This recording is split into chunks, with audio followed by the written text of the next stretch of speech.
ilahon ang Festival Queen nga mapasigarbohong mirepresentar sa Subo sa baguhay lang nga gipahigayon nga Aliwan Fiesta Digital Queen 2021. We have this morning Chanel Kylie Hoffer. Hi Chanel, ug welcome sa programa. Hello. First of all, Chanel, congratulations sa imuhang kalampusan sa baguhay lang na human nga Aliwan Fiesta Digital Queen. How do you feel about this milestone, Chanel? Kanang hantod karon di ka pagkaka-believe nga ang pageant human na jud. It has been so memorable for me kay this is my first nga national pageant and it's digital pa jud. So na jud siya added pressure. But overall, this experience taught me so much. So no regrets jud in joining Aliwan Fiesta Digital Queen. To start off, Chanel, if you were to introduce yourself in front of the pageant crowd, how would you describe yourself to everyone? Maayong adlaw, I am Chanel Kylie Hofer, 20 years old, model, a student, and a proud advocate for small business owners representing the Queen City of the South, Cebu. Thank you for that, Chanel. O para nimo, Chanel, what was your favorite part of joining this pageant? What did you enjoy the most?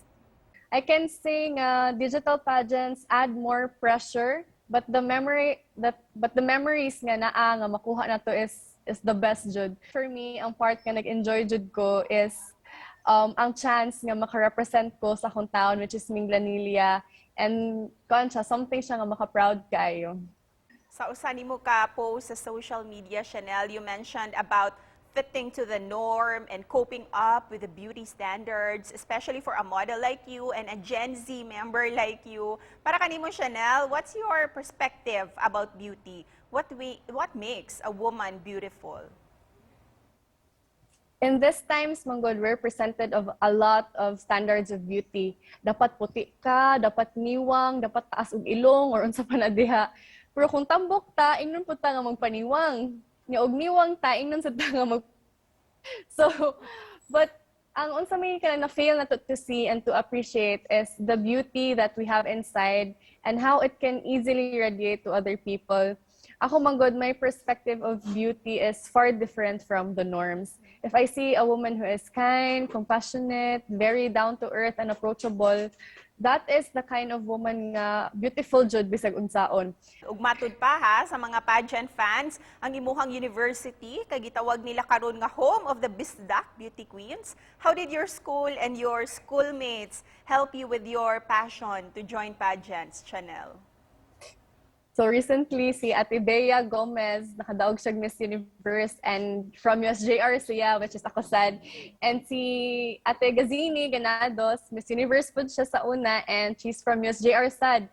And sa ako ang experience with USJR, supportive jud kayo sila, gikan sa mga estudyante, sa mga staff, sa mga teachers, present gud na sila always, bisag wala ka kailan nila, wala sila kailan nimo, basta taga USJR ka, all out jud na ilang support.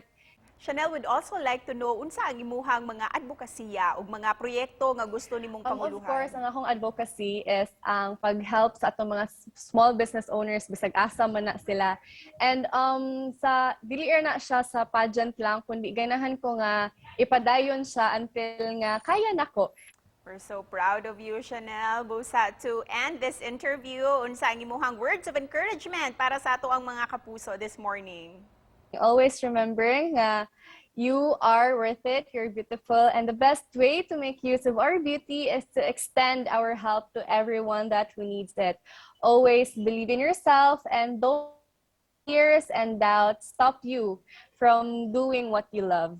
And thank you also, Chanel, for joining us this morning. Daghang salamat kanimo. Yes, pohon-pohon. Bye-bye. Thank you. Thank you, Chanel.